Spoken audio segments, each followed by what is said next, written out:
Have you ever just stopped and asked yourself, why do I keep doing this? Why do I keep picking the same kind of person, even when I know it's just going to end in pain? It's a really frustrating, exhausting cycle, isn't it? Well, today, we're going to get into the real psychology behind why this happens. Okay, let's dive right in. I mean, really, why do you see those red flags waving right in your face? The ones that are practically screaming at you to run, but you just don't. You keep walking right toward them. And what is it about getting so deeply attached to people who are just emotionally unavailable? The ones who are distant or just seem completely incapable of giving you the love you actually need and deserve. Okay, now here's the most important thing I want you to hear. This is not happening because you're weak or because you're not good enough. Not at all. The real reason is so much deeper. It's psychological. It's about how your brain got wired for love a long, long time ago. So let's get into our first section here. We're going to talk about this painful pattern and this really fascinating, kind of frustrating idea of why our brains will choose what's familiar over what's actually healthy for us. You see, nobody wakes up in the morning and says, you know what? I think I'll choose someone who's going to make me miserable. Of course not. This is a subconscious choice. Our brains are hardwired to be drawn to what feels familiar. So if you grew up with chaos, or if love felt inconsistent, your brain basically saved that file under normal. That feeling becomes your comfort zone, even if it hurts. All right, moving on to section 2. Let's talk about chemistry. You know, that incredible electric feeling, those sparks. What's really going on there? We're gonna decode what that feeling actually is. So take a look at this. On one side, you have what it feels like, excitement, sparks, just undeniable chemistry. But on the other side, that's what it often really is. Anxiety, inconsistency, and chaos.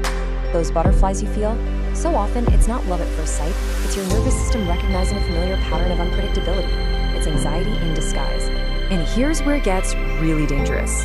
That chaos is literally addictive. It creates a biochemical hook in your brain. When that inconsistent person finally gives you a little bit of attention after ignoring you, your brain gets this massive hit of dopamine, a reward chemical. So you start craving those incredible highs, and you're willing to endure the crushing lows just to get that feeling again. Okay, section 3. To really get this, we have to go all the way back. We're talking about your childhood blueprint. This is all about how your brain first learned what love is supposed to look and feel like. This timeline really maps it out perfectly. It starts with your early experiences. Maybe love felt inconsistent, or affection always had strings attached. So your young brain learns a crucial rule. Love has to be earned. It's not something you just get for free. Fast forward to you as an adult. When you meet someone who gives you mixed signals or keeps you at a distance, your brain lights up and goes, aha, I know this game. This is what love feels like. I have to work for it. And this is the great paradox, isn't it?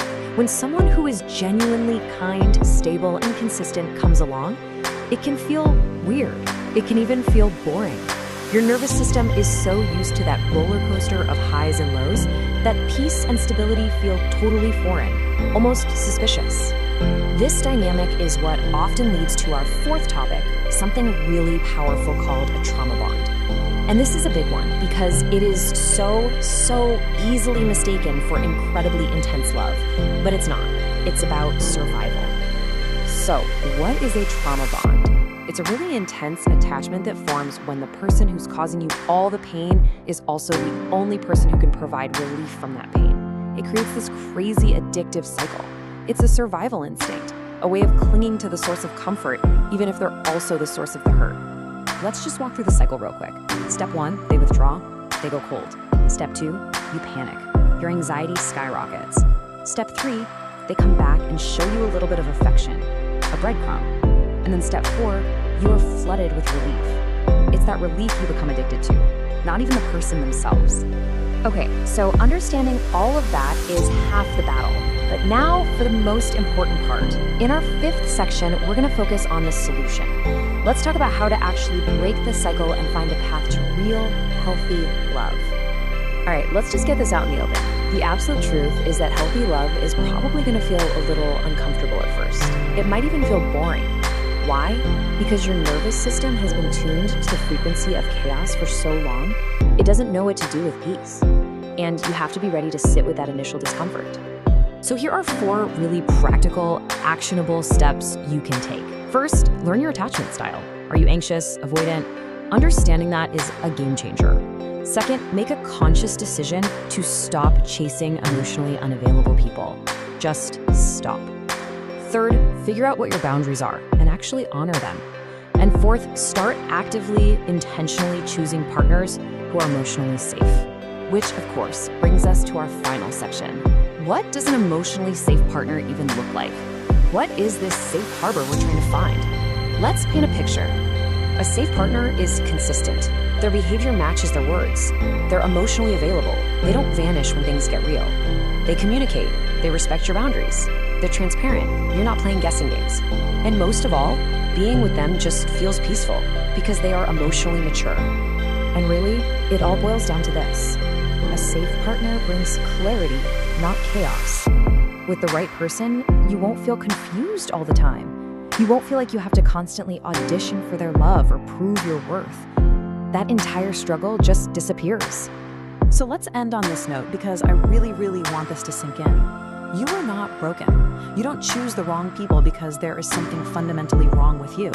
You choose them because your heart, your brain, your entire nervous system is just familiar with old patterns that were learned a long time ago. But here is the best news of all. Patterns can absolutely change. You can unlearn them.